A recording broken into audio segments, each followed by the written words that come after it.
اچھا یہ ملک میں ہمارے 154 آفسز ہیں، ایک بہت بڑی تعداد والنٹیئرس کی ہے، لیکن الخدمت فاؤنڈیشن کا ایک پارٹ ہے الخدمت گلوبل.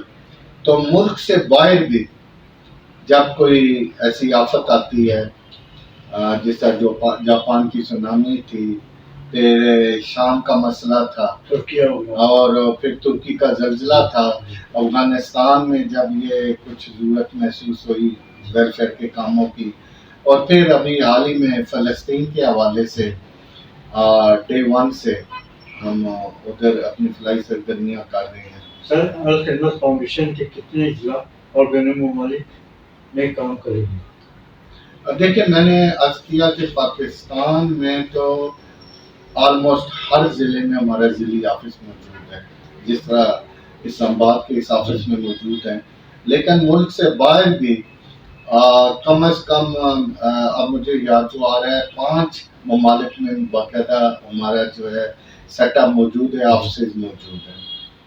سر الخدمت کے رضاکار بھی موجود ہیں؟ میں نے عرض کیا نا کہ ہمارا جو قابل فخر اثاثہ ہے وہ ہمارے رضاکار ہیں. میں اس موقع پہ کہوں گا کہ ایک طرف تو وہ اہل خیر ہیں جو ہمارے اوپر ٹرسٹ کرتے ہوئے اپنی امانتیں ہمارے سپرد کرتے ہیں، دوسری طرف وہ ضرورت مند افراد ہیں جن تک ہم وہ امانتیں بڑے احتیاط کے ساتھ پہنچاتے ہیں، لیکن ان بٹوین ہمارا جو ایک موسٹ ڈیپینڈیبل اور قابل فخر سرمایہ ہے وہ ہمارے والنٹیئرز ہیں، جو محض اللہ کی رضا کے لیے اپنا وقت، اپنے ریسورسز، اور جب بھی ہم کال کرتے ہیں وہ لبیک ہے تو یہ فیلڈ میں آ جاتے ہیں. مثلا یہ پچھلے سال والا جو سیلاب تھا تو اس موقع پہ 60,000 ہمارے والنٹیئر فیلڈ میں تھے، اور کرونا ہو، زلزلہ ہو، جو بھی ہو، تو ہمارے والنٹیئر بے لوث والنٹیئر بعض اوقات اپنی جانوں پہ کھیل کے لوگوں کی خدمت کر رہے ہوتے ہیں. سر رضاکاروں میں کیا خواتین بھی شامل ہیں، ان کی کیا کارکردگی ہے؟ اس میں خواتین بھی ہیں، مرد بھی ہیں. میں آپ کو بتا دوں کہ ابھی غذائی کے حوالے سے ہم رفح بارڈر پہ ایک فیلڈ ہاسپٹل بنانے کا انتظامات کر رہے ہیں. تو ہم نے اپنی ویب سائٹ پہ اناؤنس کیا کہ والنٹیرلی جو ہمارے ساتھ ڈاکٹرز اور میڈیکل اسٹاف وہاں جانا چاہے تو 3,000 سے زیادہ میڈیکل ڈاکٹرز اور اسٹاف نے ہمارے ساتھ رجسٹر کیا اپنے آپ کو.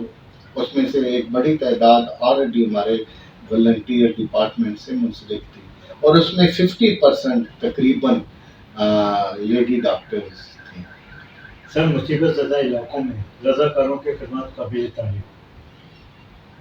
اس موقع پر رضاکاروں کو پریشانی کا کیا سامنا کرنا پڑتا ہے؟ دیکھیں بات یہ ہے کہ آدمی جب بھی کام کرتا ہے نا مشکلات کا بھی سامنا ہوتا ہے، اور مشکلات کی نوعیت مختلف ہو سکتی ہے، لیکن الحمدللہ ہمارے رضاکار اور ہمارا جو ڈیزاسٹر مینجمنٹ سیل ہے الحمدللہ ان مشکلات کا سامنا کرتے ہوئے خدمت کرتا ہے. مثلا سیلاب کے دور کی میں نے بات کی تو اس وقت جو انفراسٹرکچر تھا ختم ہو چکا تھا، تو جہاں گاڑیاں نہیں پہنچ سکتی تھی ہمارے رضاکار موٹر سائیکلوں پہ بھی پہنچے، ایون اونٹوں پہ بھی پہنچے. تو where there is will there is way. اچھا اس دور میں ایک ویڈیو انٹرنیشنل لیول پہ بڑی مشہور ہوئی تھی کہ جب اور کوئی ذریعہ نہیں تھا تو ہمارے والنٹیئرز نے ساتھ ایک مسجد سے وہ چارپائی لے کے اور رسیاں باندھ کے اور ایک چولہا بنا کے اور لوگوں کو سیو کیا. سر اور خدمت کے سال کے بجٹ کے بارے میں کچھ بتائیں. اصل میں بجٹ جو ہے یہ ویریبل ہوتا ہے، اس لحاظ سے کہ ہمارا کوئی بزنس تو ہے نہیں، ہمارے پاس تو اہل خیر کی ڈونیشنز ہوتی ہیں، اور مختلف مواقع پہ مختلف ہوتا ہے، اور یہ اربوں میں ہوتا ہے.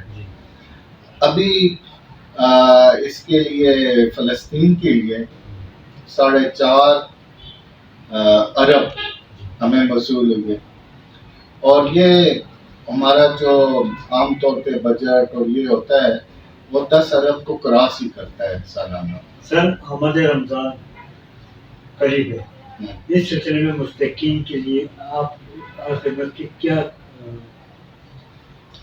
رمضان نیکیوں کا موسم بہار ہے اور ہر عمل کے کئی گنا اجر بھی ہوتا ہے. اور اس میں ہماری کوشش یہ ہوتی ہے کہ ضرورت مند اور مستحق افراد کو سہولت مہیا کی جائے. مثلا رمضان سے پہلے ہم رمضان راشن تقسیم کرتے ہیں. اس کے علاوہ افطار کے پروگرام ہوتے ہیں اور اس کے علاوہ عام جو افراد ہے اسے ہٹ کے ایک بڑی تعداد یتامہ کی ہماری اسپانسرشپ پہ ہے. ان کے لیے بھی ہم راشن، عید گفٹ اور 15 رمضان، کیونکہ یہ عالمی سطح پہ یوم یتامہ کا دن منایا جاتا ہے، اس پہ ہم خصوصی پروگرام کرتے ہیں. اچھا، جو آرفن بچے ہیں جن کو ہم باہمت بچے کہتے ہیں، تو ان کو عید کی اسپیشل شاپنگ ان کی مرضی کے مطابق کروائی جاتی ہے. تو یہ مختلف پروگرامات ہوتے ہیں. پھر بعض افراد کی جو فائنانشیل ہیلپ بھی کی جاتی ہے. سر سفید پوش گھرانوں تک کیسے خدمت پہنچتی ہے؟ دیکھیں، اس میں جس چیز پہ ہماری کمٹمنٹ ہے نا جی، کہ عزت نفس کو لازمی ملوز خاطر رکھا جاتا ہے. مثلا میں اسلام آباد کی بات اگر کروں، ہم اس طرح کا کام نہیں کرتے تھرو آؤٹ پاکستان کے جس طرح اندھیرے میں لاٹھی کو مارا. ہم ڈیٹا بیس پہ کام کرتے ہیں. مثلا اسلام آباد میں انتظامی طور پہ ہم نے 6 زون میں تقسیم کر رکھا ہے. ہر زون پہ ہمارا ایک وائس پریزیڈنٹ لیول کا ذمہ دار ہے. پھر آگے اس کے ساتھ ایک یو سی لیول تک والنٹیئر منسلک ہے. مثلا ابھی ہم رمضان راشن تقسیم کریں گے نا، اچھا، اور ان کے پاس باقاعدہ لسٹیں ہوتی ہیں، انہیں معلوم ہوتا ہے کہ کون سفید پوش ہے، کون مستحق ہے، ضرورت مند ہے. ہماری جہاں پیکنگ ہو رہی ہوتی ہے راشن کی، اس پہ تو ہم میڈیا کو بھی انوائٹ کرتے ہیں اور سوشل میڈیا پہ بھی ڈالتے ہیں.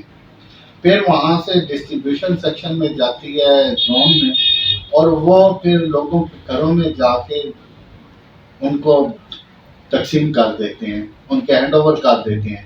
تو وہ راشن جب پیک ہو رہا ہوتا ہے اس کی تو ہم تصویریں بناتے ہیں، لیکن لوگوں کو دیتے ہوئے نہیں بناتے. سر خدمت کے تحت چلنے والے آغوش کیا ہے سر؟ بڑا آپ نے اچھا سوال کیا. 2005 کا جب زلزلہ آیا نا، تو ایک بہت بڑی تعداد تھی بچوں کی جو والدین کے سائے سے محروم ہو گئے. اس وقت جو ہمارے ذمہ داران تھے انہوں نے فیصلہ کیا کہ ہمیں آرفن کیئر کا شعبہ کھولنا چاہیے. اور اس وقت جتنے بھی ذمہ دار تھے انہوں نے یہ عہد کیا کہ ان کے اپنے جتنے بچے ہیں کم از کم اتنے بچوں کے برابر یتامہ کی وہ خود اسپانسرشپ کریں گے.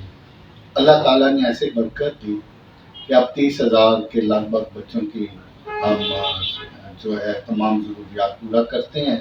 اس شعبے کے 2 پورشن ہیں. ایک پورشن تو وہ یہ ہے کہ جو بچے جن کے والد والدہ دونوں اس دنیا سے رخصت ہو چکے ہوں، یا والد تو نہ ہو، والدہ کسی وجہ سے بچے کو نہ رکھ سکتی ہو، تو وہ ہمارے آغوش سینٹرز میں آتے ہیں. آغوش، ہم آرفن ہاؤس کو آغوش کہتے ہیں.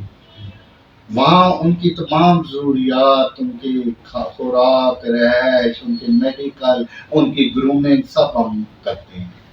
اچھا، دوسرا اس کا پورشن یہ ہے کہ جو بچے جن کو والدہ کا سایہ میسر ہے اور ان کو کوئی شیلٹر بھی میسر ہے، تو ہمارا یہ ماننا ہے کہ ماں سے بہتر بچے کی کوئی دیکھ بھال نہیں کر سکتا. سر پاکستان میں کتنے سینٹر یہ آغوش کے چل رہے ہیں؟ جی، میں اس طرف آتا ہوں.